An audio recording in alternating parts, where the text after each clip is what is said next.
Buen día, mi nombre es Camilo Núñez y junto a mi compañero Leonardo Astudillo vamos a hacer la defensa de nuestra tarea número uno. La pregunta libre que nosotros seleccionamos corresponde a la pregunta número 11, la cual dice: limitaciones de una red neuronal. El desbalanceo de las clases no tiene ningún efecto en el entrenamiento de la red. Antes de comentar si esta aseveración es o no verdadera, debemos considerar cómo vamos a atacar, cómo vamos a desarrollar nuestras conclusiones. Para ello consideremos las siguientes preobservaciones. Vamos a recordar de la materia que hemos visto hasta ahora que cuando existe un aprendizaje desbalanceado, se genera un overfitting. ¿Y qué significa que se genera un overfitting? Significa que los pesos de la red se adecuan de manera muy perfecta durante la fase de entrenamiento y esto hace que la red sobreentrene ciertas categorías de forma que cuando se quiera clasificar una parte de un dataset, este lo clasifique de una forma muy perfecta, produciendo en este caso un sobreentrenamiento. Por lo cual, por ejemplo, para una red no va a haber diferenciación entre ciertas clases. Y esto pasa dado que existe un desbalanceamiento en las cargas. Sin embargo, debemos demostrar esto. Para poder demostrar esto, nosotros vamos a considerar y nos vamos a focalizar en el error de entrenamiento. Obviamente durante esta fase, dado que esta fase es la que nos interesa medir, vamos a considerar que en el desarrollo vamos a tomar ciertas redes ya hechas, dado que nos recomendaron durante la presentación de la propuesta que tomáramos redes ya predefinidas con una curiosidad. Y a estas redes nosotros les vamos a aplicar ciertos datasets los cuales presentan reducciones en sus datos. Estas reducciones nosotros las consideramos del 50 y del 90%. A partir de esta técnica, vamos a tomar ciertas métricas. En particular vamos a tomar las métricas de Precision y Recall, las cuales las vamos a reformular y vamos a obtener la métrica F1. Finalmente vamos a hacer unas predicciones y a partir de estas predicciones vamos a compararlas con datos ya etiquetados y vamos a ver cómo se comporta en su matriz de confusión los datos y cómo se están distribuyendo las clases predichas. Como les comentaba, las métricas que nosotros vamos a utilizar van a ser las métricas de Precision, Recall y F1. Si estas métricas están cercanas a 1, se puede entender que estamos presentes dentro de un buen rendimiento del modelo. Sin embargo, también podemos notar que esto significa que quizás en algunos casos se esté dando un overfitting.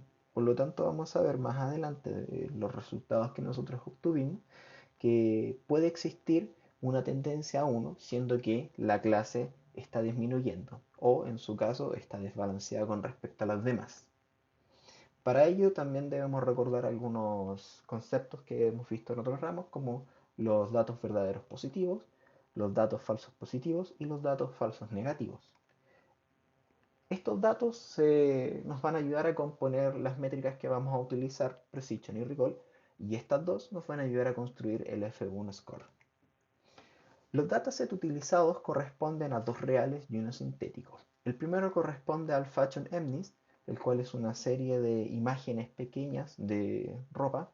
El segundo corresponde al Digit Recognizer, que son dígitos escritos a mano. Y finalmente tenemos un dataset sintético, que simplemente son datos para clasificación, los cuales vamos a ver más adelante cómo los desarrollamos.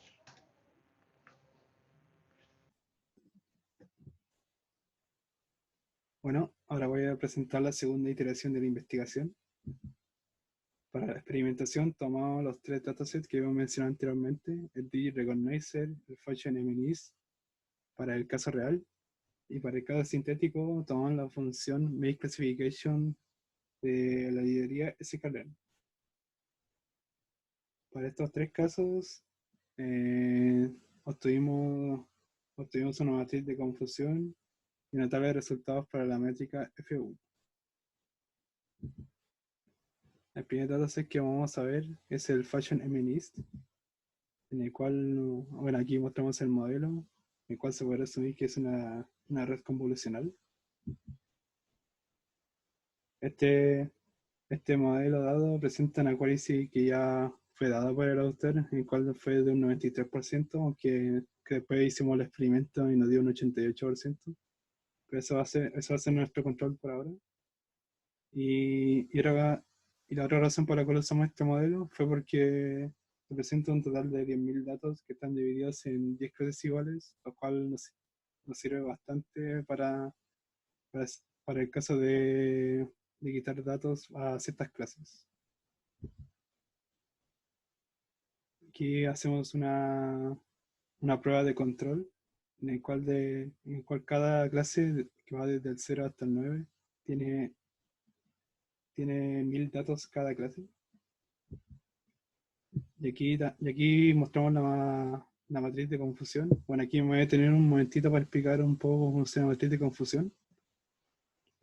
Los valores que están en la horizontal son los valores en el cual el modelo predijo. Los valores que están aquí en la vertical son son los valores reales que tiene la data. Aquí la matriz diagonal representa los datos, como hablado anteriormente en las métricas, los verdaderos positivos. Es decir, es decir, datos que el modelo acertó correctamente a dicha clase. Y aquí más abajo, en la parte que es inferior a la diagonal, tenemos los valores que son los falsos negativos. Es decir, es decir que el modelo pensó que, que ese dato no pertenecía a esa clase, por ejemplo, a la clase 0, sino que el modelo pensó que, por ejemplo, aquí en el 2, eh, esta asignación pertenecía al 2 y no pertenecía al 0, en el cual la realidad, ese dato efectivamente pertenecía a la clase 0. Y para el caso de la parte superior de esta matriz, están los datos que son los falsos positivos. Es decir, en el cual el modelo, por ejemplo, en la clase 6, el modelo pensó en 8 datos que podrían pertenecer a la clase 0, pero que en la realidad no pertenecían a esta clase y pertenecían a otra. Y aquí, y aquí como podemos observar, el modelo se comporta muy bien para estas 10 clases. Están todos muy balanceados. Y aquí, bueno, como había dicho anteriormente, el modelo había presentado que una accuracy de 93%, pero aquí encontramos que la accuracy fue de 88%, lo cual igual sí nos sirve para estas pruebas. Y ahora vamos a ver lo que pasa cuando en la mitad de las clases eh, nos deshacemos del 50% de los datos. Y aquí, como era de esperarse, la, la diagonal de la matriz representa menos números por la menor cantidad de los datos, y los datos en las clases que son impares. Y también se puede observar cómo ligeramente aumenta la cantidad de falsos positivos y falsos negativos, pero solamente un poco. Aquí podemos ver el accuracy, del modelo, el cual, por así decirlo, se mantiene. Se mantiene pensando que a lo mejor el modelo está entrando en etapa de overfitting. Y ahora estamos al caso en el cual descontamos el 90% de los datos. En este caso las clases impares, el 1, el 3, el 5, el 7 y el 9. Y aquí, como era de esperarse, la diagonal tiene menor cantidad de valores que acierta realmente, por el simple hecho de que no tiene más datos que analizar. Y aquí también se puede observar, por ejemplo, aquí en el valor 1, que tiene un F1 score del 1.0, pero en el cual este es una... Realmente es algo bien dispar, por ejemplo, en la parte 1 pienso que 1, la parte 3 0.71, es bien dispar estos resultados, así que realmente podría haber un fenómeno de overfitting, pero a la vez no, pero a la vez podría no presentarse. Es algo que es bien errático. Y bueno, la accuracy bien parecida, de hecho, a la accuracy de control. Para el segundo dataset del DG Recognizer, el cual aquí está el modelo utilizado, que también es otra red convolucional, que aquí se utilizó básicamente porque era un dataset que ya era bien conocido, que era el de los números, el de los dígitos manuscritos, en el cual el autor aseguró de que tenía un score del 99%. Así que hicimos las pruebas con todos esos números, desde el 0 al 9. Y aquí, como en la matriz de control, podemos ver cómo de hecho el modelo se comporta muy bien. Realmente pareciera ser que es del 99%. Y de hecho casi lo es, casi lo alcanza. Y ahora después descontamos Y ahora descontamos la mitad del dataset en las clases impares. Y aquí, como podemos observar, es que las clases impares simplemente como tienen una menor cantidad de datos, tiene- realmente no puede tener como un análisis más superior. Pero aquí también podemos observar que el F1 score se mantiene.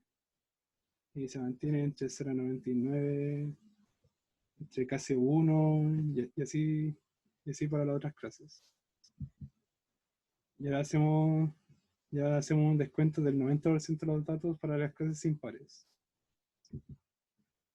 Y aquí, como dijimos anteriormente, las clases impares, como tienen menos datos que analizar, simplemente no se comparan a los datos pares, pero el F1 score aún se mantiene.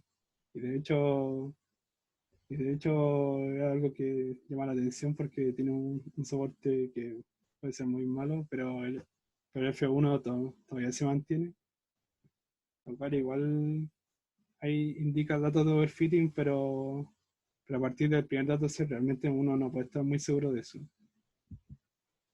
Y ahora el dataset sintético. El modelo utilizado es una simple red feed forward, que lo cual lo estudiamos de este foro. Aquí creamos un dataset sintético de 10 elevado a 5 datos, o sea, 100.000 datos con 5, con 4 clases. Y el número de features, que es como la cantidad asociada, por así decirlo, la cantidad asociada a cada dato.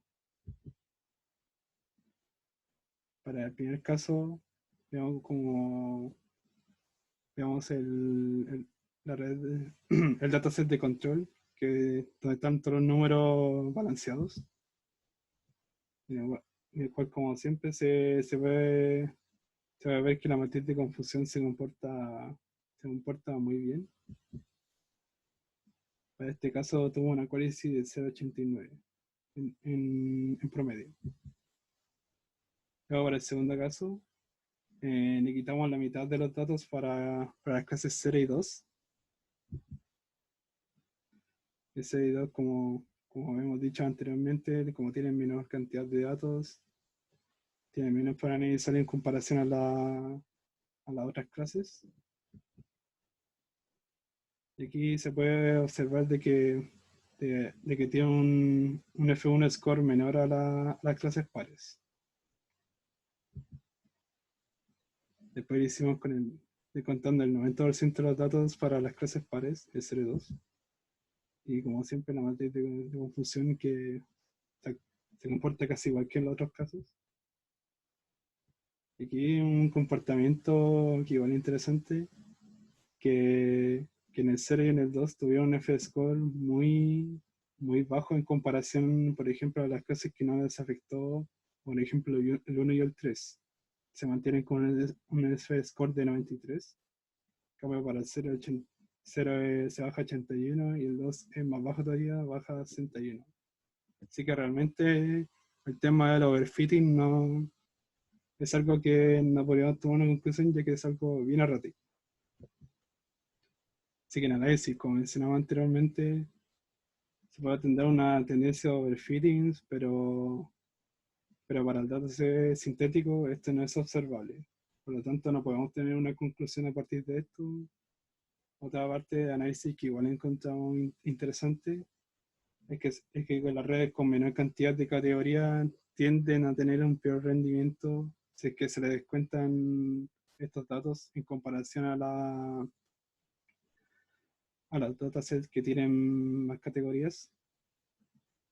Y y al final, como no podemos sacar una conclusión a partir del F1 Score y el Classification Report, nosotros, nosotros tomamos que nosotros, para tener una conclusión, debemos recordar de que el dato de support determina el número de ocurrencias de un elemento de un índice dado. Por lo tanto, como esos, como esos datasets tienen una menor cantidad de ocurrencias, realmente como que ese valor de soporte podría generar un daño a la red en el futuro, debido debido a que no tiene muchos ejemplos a qué puede compararse, datos que se pueden comparar de esa clase en la red. Por lo tanto, la conclusión es que a partir de los datos mostrados y el análisis realizados, podemos decir que el desbalanceo de las clases sí afecta al entrenamiento de la red. Ahora mi compañero Camilo va a hablar de la segunda parte. A continuación, vamos a comentar cómo nosotros desarrollamos el challenge de Kaggle y cómo atacamos este problema. La estrategia que nosotros utilizamos fue la misma que explicamos durante nuestra presentación en la propuesta.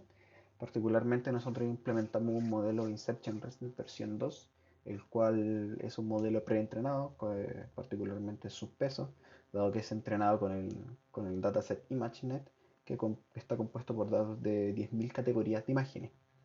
Hasta ahora, este modelo, al momento de subir este video, nos ha dado un score de 0.96210 en el challenge, lo cual nos ha ayudado bastante. Y particularmente esperamos poder seguir desarrollando o poder mejorarlo.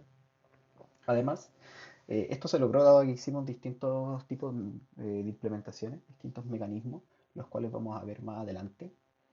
Y particularmente el dataset de entrenamiento que nosotros utilizamos corresponde a 6.448 imágenes y para la etapa de validación utilizamos 2.764 imágenes. Particularmente esto corresponde a una fracción 70% entrenamiento, 30% validación. Ahora, ¿por qué usamos un Inception ResNet versión 2? Particularmente porque es la que tiene mejor accuracy hasta el momento y es la que tiene una profundidad más grande. En comparación a otras como por ejemplo la NASNet Large, no quisimos implementarla particularmente porque es más complejo de trabajar al momento de hacer un preprocesamiento de las imágenes y nos guiamos más que nada porque también en documentación estaba mejor documentada el Inception ResNet versión 2. Este es el modelo que nosotros implementamos. Este modelo fue hecho bastante a través del ensayo y error. La primera parte es claramente el uso del modelo base del Inception ResNet versión 2. Y las siguientes partes nosotros las fuimos mejorando a medida que íbamos obteniendo los resultados en el challenge de Kaggle. Primero partimos haciendo tanto los dropouts, los global average pooling para poder hacer la reducción de dimensionalidad. Después hacemos un dropout, el cual siempre hemos estado modificando de acuerdo a los resultados que nos van dando. La red luego sigue por una capa densa de 512 neuronas.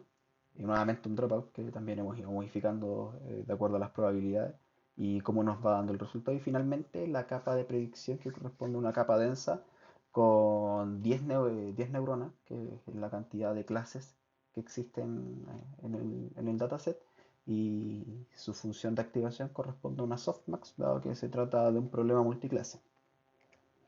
El compilador utilizado en este caso está compuesto por una función loss categorical cross entropy, dado que se trata nuevamente de un clasificador multiclase. Y como optimizador utilizamos Adam, de acuerdo a las recomendaciones que estaban en la documentación oficial de la red, y particularmente con un learning rate de 10 elevado a menos 3. Finalmente, como métrica utilizamos la F1 y accuracy para poder obtener los gráficos.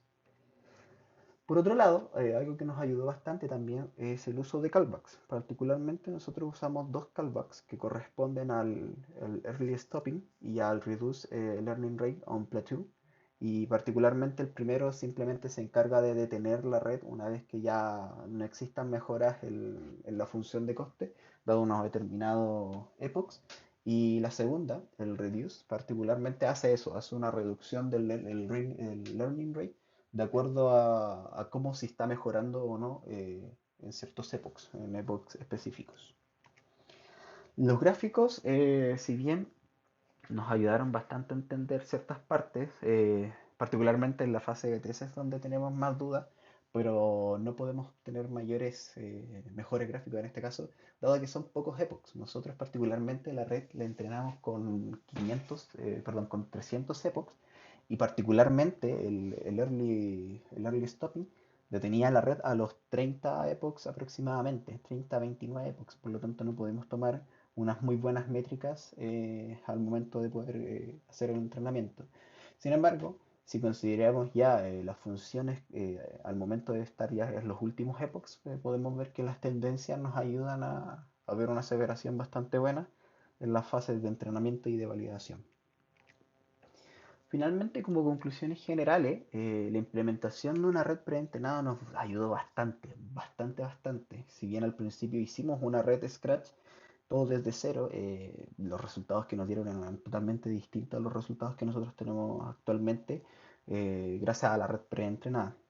Por otro lado, también seguimos la recomendación de hacer fine tuning y en ese caso nosotros nos costó bastante, de hecho no lo implementamos al fin y al cabo, porque en realidad lo primero que hicimos fue empezar a congelar capas y particularmente congelábamos de 100 en 100 y dado que ya el Inception ResNet versión 2 tiene más de 750 capas, cuando ya vimos que al congelar las primeras 700 capas la situación no mejoraba en comparación a un full training, claramente decidimos no seguir buscando algún método de fine tuning, porque nuevamente era ensayo y error y en realidad el que nos estaba trayendo mejores resultados seguía siendo full training. Y particularmente por eso nos quedamos con full training y no aplicamos fine tuning. Y hasta ahora eso ha sido nuestra presentación. Muchas gracias.